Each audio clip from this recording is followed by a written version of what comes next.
The knowledge obtained through observations and experiments is known as science.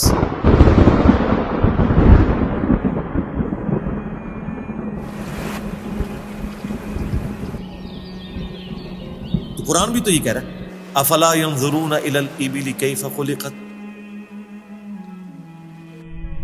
کیا تم نے observe نہیں کیا ہم نے اونٹ کو کیسا بنایا، پہاڑوں کو کیسی اٹھان دی، آسمان کو کیسا بنایا، زمین کو کیسا بچھونا بنایا. 1000 آیات قرآن کی، آلموسٹ 6500 آیات میں سے وہ فزیکل فینومینا آف نیچر سے ریلیٹڈ ہے. سائنس کا علم ہے ہی ہے.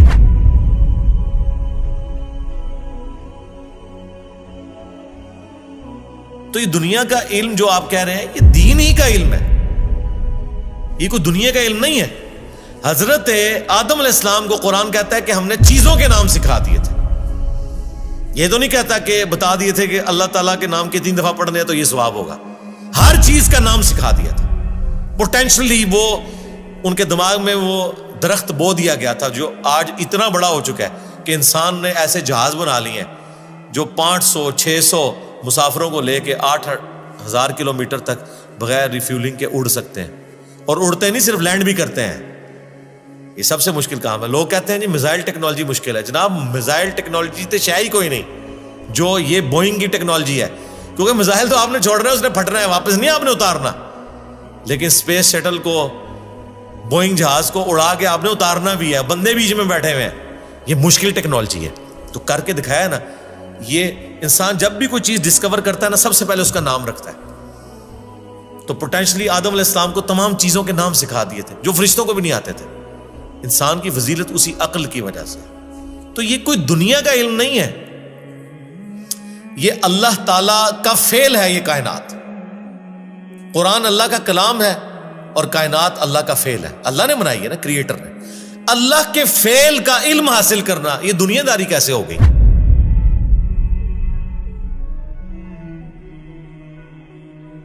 یہ دنیا داری اس صورت میں ہوگی جب اس کے بعد آپ خدا کو نہ پہچانیں. وہ تو سر قرآن پڑھ کے بھی اگر آپ نے خدا کو نہیں پہچانا اور قرآن بیچنے کا ذریعہ اور چندے کمانے کا ذریعہ بنایا تو آپ سے ایک فزکس کا پروفیسر بہتر ہے. کم از کم اس نے خدا کی کتاب کو تو نہیں بیچا.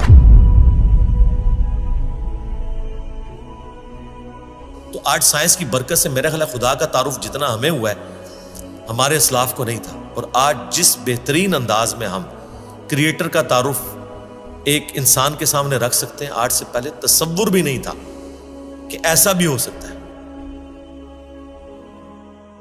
Structure of D N A, genes کی اسٹرکچر، عقل دنگ رہ جاتی ہے. سائنٹسٹ کہتے ہیں کہ ایک چائے کے چمچ میں اتنے جینز آتے ہیں اور ان کے اندر اتنا ڈیٹا کوڈ ہو سکتا ہے جتنی انسانی تاریخ میں آج تک کتابیں دنیا کی لائبریریز میں پڑھی ہوئی ہیں.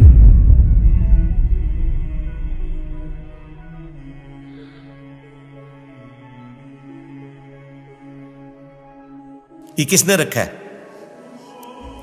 ایک بیج کے اندر اتنا ڈیٹا رکھ دیا کہ 6 ارب گنا بڑا درخت بنتا ہے اور سال ہر سال پھل دیتا رہتا ہے. سب کچھ اس بیج میں سے نکلا ہوا ہے. دنیا کی کوئی ہارڈ ڈسک اس کو سٹور نہیں کر سکتی. آج سے پہلے یہ تفصیلات ہمیں نہیں پتا تھی نا. ایک اجمالاً پتا تھا کہ انڈے میں سے چوزا نکل آتا ہے. سرکار یہ وہ ڈیٹیلز جو اب سائنس ہمیں بتا رہی ہے، آج سے پہلے کسی کو، یعنی ایمبریولوجی کی فیلڈ اور الیکٹرانک مائکروسکوپ جو 1980 میں آ کے آلموسٹ فائنل ہوئی ہے، اس سے پہلے کسی کو پتا تھا کہ ماں کے پیٹ میں بچے کی ڈیولپمنٹ کیسے ہوتی ہے؟ کیا صحابہ کرام نے یہ دیکھا ہوا تھا؟ ان کا تو ایمان بالغیب تھا. ہم تو پریشان ہو جاتے ہیں کہ یار لوگ تو کہہ رہے جادو جادو دیکھنا ہے تو یہ دیکھو. کبھی نیشنل جغرافک یا ڈسکوری چینل کے اوپر جب وہ فاسٹ کر کے موویز چلاتے ہیں کہ ایک بیج پھوٹتا ہے، اس میں سے کونپل نکلتی ہے، پھر بنتے بنتے درخت بن جاتا ہے یا پھول، وہ جادو ہو رہا ہوتا ہے. انڈے میں سے چوزا نکلنا جائے.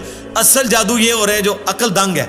لیکن ہم ان معجزات کے عادی ہو چکے ہیں. تو آج خدا کا تعارف میرا خیال ہے سائنس کی برکت سے الحمدللہ بہتر طریقے سے ہم اپنی ینگ جنریشن کو خدا کا تعارف کروا سکتے ہیں. اور اس سے بڑھ کر سائنس کی برکت سے آج دین اتنا آسان ہے کہ اگر کاتب کے لکھنے پہ قرآن ہوتا، آج دنیا کے ہر مسلمان کے پاس قرآن نہ ہوتا. اگر پرنٹنگ پریس نہ ہوتا. یہ بخاری مسلم یہاں نہ پڑھی ہوئی ہوتی. اگر موچی جوتیاں بنا رہے ہوتے نا تو آج آدھی دنیا ننگے پاؤں ہوتی جتنی دنیا کی آبادی ہو چکی ہے. تو سائنس نے ہمیں دین پہ چلنا بھی آسان کیا ہے. آج مساجد کے اندر جتنی فیسلٹیز آپ کو نظر آ رہی ہیں یہ اجمیر شریف والوں نے دی ہیں آپ کو, یہ بغداد شریف والوں نے دی ہیں, یہ رائے ونڈ شریف والوں نے دی ہیں آپ کو, ملتان شریف والوں نے دی ہیں. نہیں سرکار, یہ سائنس نے آپ کو دی ہیں. تو ہمیں تو سائنس کو گلے سے لگانا چاہیے تھا کہ اس نے ریلیجن پہ چلنا سا. آپ 1 روپیہ بھی خرچ نہیں کریں گے اور دنیا کے سارے بر اعظموں میں آپ کی ویڈیو پہنچ جائے گی. اگر آپ کو کوئی ٹی وی چینل انٹرنیشنل خریدنا پڑ جائے, آپ کی نسلیں بھی پیسہ جوڑیں تو نہیں خرید سکتی. یوٹیوب نے آپ کو فری دے دیا, الٹا آپ کو مونیٹائزیشن کے وہ پیسے بھی دیتا ہے اپلوڈ کرنے کے. سرکار یہ سائنس کی برکت سے سب کچھ ہوا ہے. تو احسان فراموش نہ بنے, سائنس نے آپ کو بہت کچھ دیا.